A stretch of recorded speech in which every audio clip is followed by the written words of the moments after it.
उस तरह से ये मतगणना का कार्य करा रही है। आयोग कभी भी किसी के दबाव में नहीं रहा है और जो भी प्रक्रियाएं हैं, पहले भी जैसा कहा है कि पूरी प्रोसीजर को फॉलो करके उसमें नेचुरल कोर्स में जो भी टाइम लग रहा है उस पर ये चुनाव के रिजल्ट का कार्य किया जाएगा। काफ़ी संख्या में अंतिम नतीजे प्राप्त हो गए हैं। बचे हुए विधानसभा निर्वाचन क्षेत्रों के लिए अंतिम कुछ ही चरणों का मतदान कार्य शेष रह गया, जिसे त्वरित गति से किया जा रहा है और जो अंतिम चरणों में जो भी प्रक्रियाओं के पालन करने की आवश्यकता पड़ेगी उसे आयोग के अधिकारीगण, रिटर्निंग ऑफिसर्स, आयोग के पर्यवेक्षकों के देखरेख में इसको अंजाम देंगे। विशेष रूप से जो एक समस्या कई बार आती है कि जो मार्जिन है और बहुत कम मार्जिन है, वो यदि पोस्टल बैलेट के जो रिजेक्टेड वोट्स हैं उनसे कम रहता है तो फिर वो उसको गिनती करने के लिए कैंडिडेट मांग कर सकते हैं और उस दिशा में जो रिटर्निंग ऑफिसर है उसको काउंट करेंगे।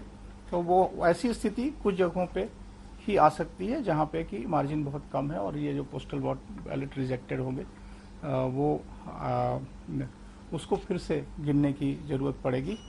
और जो भी छोटी मोटी और समस्याएं हैं उसको वहाँ पे ऑब्जर्वर्स अपनी देख रेख में उसको निपटाते हुए उस मतगणना कार्य को कराएंगे।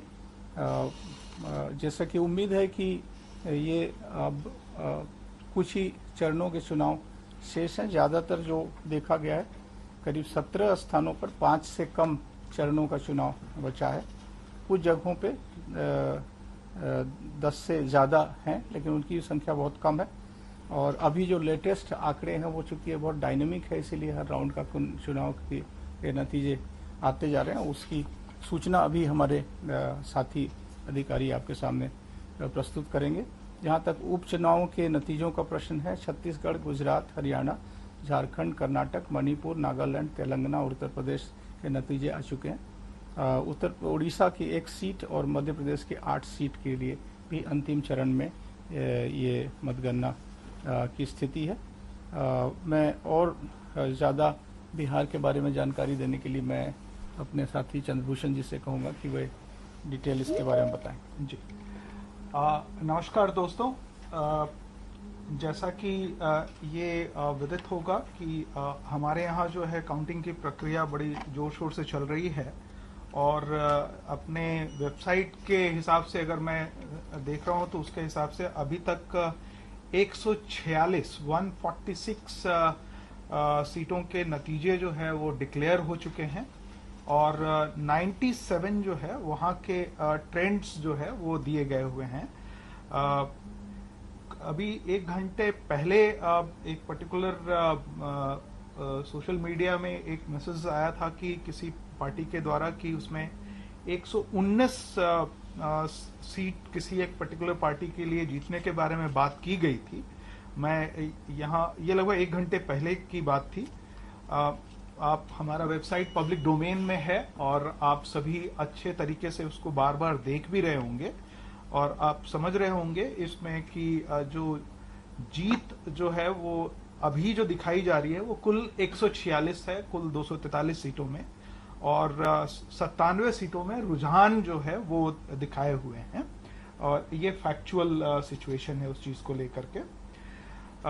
जो रीकाउंट की बात या जो बात कहीं कहीं आ रही है उसमें सिर्फ इतना है, मैं आपको कमीशन का 18 मई 2019 का एक इंस्ट्रक्शन है, उसकी लाइन मैं पढ़ के एक बार सुना देता हूं। Where the margin of victory is less than the number of postal ballot papers rejected as invalid at the time of counting, all the rejected postal ballot papers shall be mandatorily, I repeat, mandatorily re-verified by the returning officer before declaration of result. Whenever such re-verification is done, the entire proceeding should be videographed as per instructions of commission.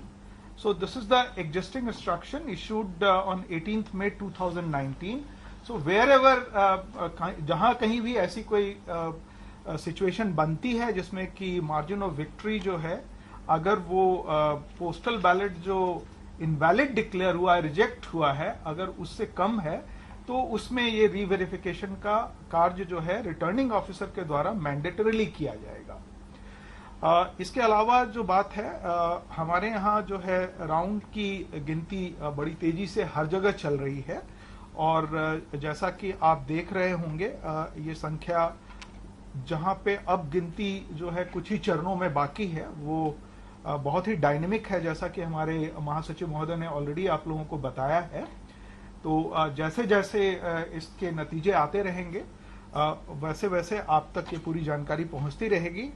और ये अगर ये भी commission का आदेश है कि हम लोग हो सकता है एक बार और पुनः मध्यरात्रि के आसपास अगर मिलने की जरूरत पड़ेगी तो हम लोग पुनः हाजिर होंगे फाइनल अपडेट लेकर के आप लोगों के पास इस चीज के बारे में। Thank you.